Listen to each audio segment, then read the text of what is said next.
I'd like to bring up with you, Administrator, is the procedures for those who either have special needs or issues, use of prosthetics. I know you're very familiar with the situation in Alaska. One of our members of the Alaska State House of Representatives was in Seattle, has had breast cancer and mastectomy and had prosthesis in place and was going to be subjected to a pat-down that she felt was invasive based on a prior experience, and she refused. And the story is that she then decided that she was not going to fly back to work in Juneau, but our capital is on an island, which required her to drive from Seattle through Canada, up north across the border, down to a point where she could get on a ferry to get into Juneau to go to work. It was a 3-day process, but that was how she dealt with it. She has really taken this up as a very significant issue to try to speak out and make sure that there is a level of sensitivity that goes with the screening process.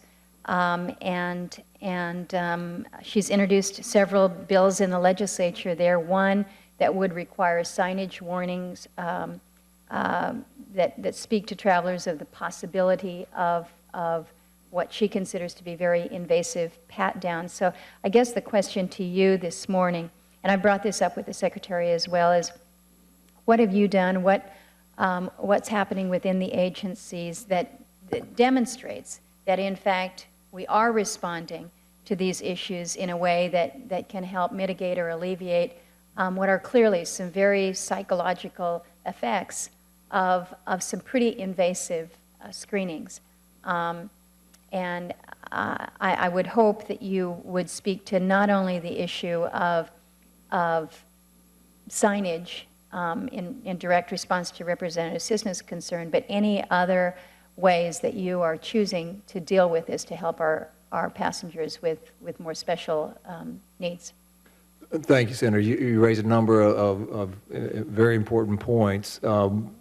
The comment about the one size fits all, I agree that has served us in the past, but we are moving away from that based on what we've already testified about in terms of this pre-check. In terms of changing the policy for children 12 and over, we are doing an initiative this week to start on Monday with older individuals, 75 and older, that we are looking at alternate screening for them, allowing them to keep their shoes on, a light jacket.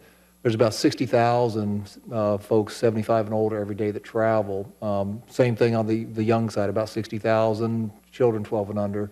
So the whole idea is how can we differentiate based on what the intelligence, the threats tell us about who may be a possible threat. The individuals with special needs, whether it's external medical devices or prosthesis or whatever the particular situation, has been a challenge for TSA over the years, clearly. In December, we launched what we call TSA Cares, which is a number that anybody with special needs can call ahead of time, ideally 48 to 72 hours before they would arrive at an airport, to ask questions about, okay, here's my situation, how can I make sure that I am afforded good security, but in the most professional, respectful way. And we've had tens of thousands of people call that since we stood that up in the last several months, where we give advice. We obviously encourage people to look at our website. The fact is that we are trying everything possible to work with individuals that have those special needs in a way that respects their privacy and their the whole aspect of their dignity. And we have not done a good job in some situations. We have a complaint line that we have where people call in, and 85% of those calls are simply requests for information as opposed to actual complaints. And so we monitor that.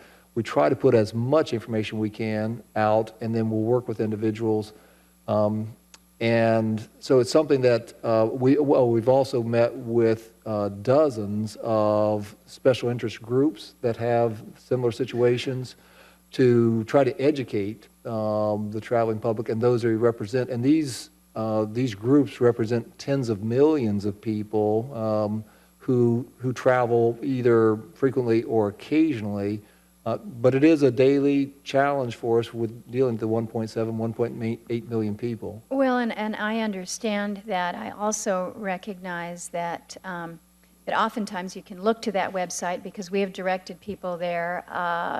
We haven't gone to the call line, but oftentimes you read that and then you go through the line and it is what it is. You're dealing with the TSA personnel that you are, and they may or they may not treat you with that level of respect and understanding that you had hoped. And of course, this then leads to the problems.